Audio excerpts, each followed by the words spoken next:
Hello everyone, আসসালামু আলাইকুম। 117 বছরে কোরিয়াতে এই প্রথম নভেম্বর মাসে 20 সেন্টিমিটার পর্যন্ত রেকর্ড করা তুষারপাত হয়েছে। আর এই ভয়ঙ্কর সৌন্দর্য দেখার সৌভাগ্য পুরো কোরিয়াবাসীর সাথে সাথে আমারও হয়েছিল। আমি ভাবতে পারিনি আমার লাইফের প্রথম স্নোফল দেখা, তাও প্রথমবার, প্রথমই সিজনের প্রথম শুরুতেই এত ভারীভাবে হবে। যেহেতু আমরা ওয়েদার আপডেট থেকে আগেই জানতাম যে আজকে স্নোফল হবে, তো সেই কারণে সকালবেলা উঠেই আমি জানালা দিয়ে চেক করি বাইরের অবস্থা, আর দেখে তো আমার পুরা অবস্থা এত সুন্দর। তো আমি উঠার একটু পরপরই তিহানও উঠে গেছিলো, তো তিহানকে একদম কম্বল টম্বল মোড়াই নিয়ে আসছি জানালার পাশে। তিহানও দেখে এত বেশি অবাক হয়েছে, জানি না বাচ্চা মানুষ কতটুকু কি বুঝতে পারছে, কতটুকু ফিলিংস ওর মধ্যে কাজ করছে, তবে ও অনেক হ্যাপি হয়েছিল। তারপর আমার তো জানালা বন্ধই করতে ইচ্ছা করতেছিল না, 5 মিনিট পর গিয়ে জানালা খুলে উকি দিচ্ছিলাম।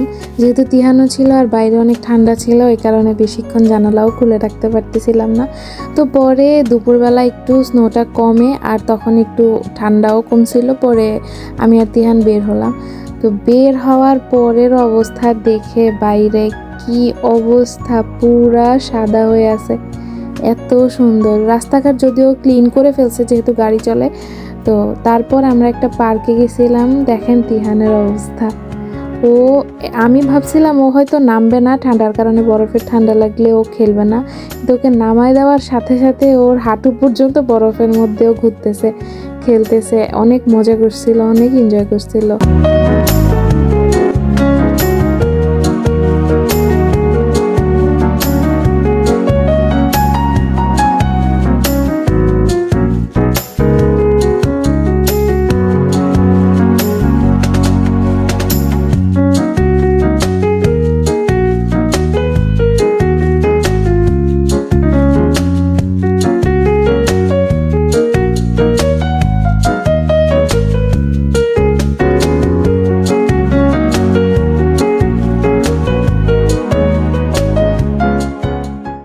পুরো পরিবেশটাকে ছবির মতো মনে হচ্ছিল।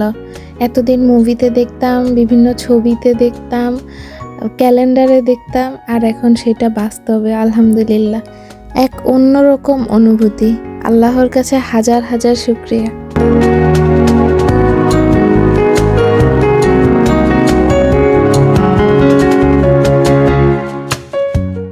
তারপর তিহানের কথা কি বলবো, আমি নিজেও থাকে না মানুষের ভিতরে একটা, প্রত্যেকটা মানুষের বাচ্চা স্বভাব, আমিও আমার সেই বাচ্চামিটাকে একদম বের করে দিয়ে স্নো নিয়ে খেলতেছি।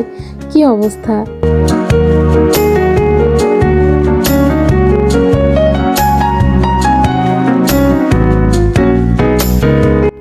তারপর তিহান তো এখানে সব সময়ের মতো একটা বাউ বাউ পাইছে, মানে এখন এটার পিছে কতক্ষণ দৌড়াবে।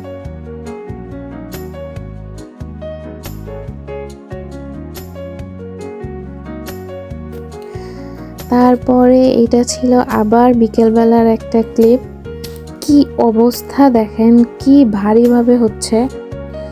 সব ভয়ঙ্কর সৌন্দর্যের পিছনে আবার ভয়ঙ্কর খারাপ একটা রূপও থাকে।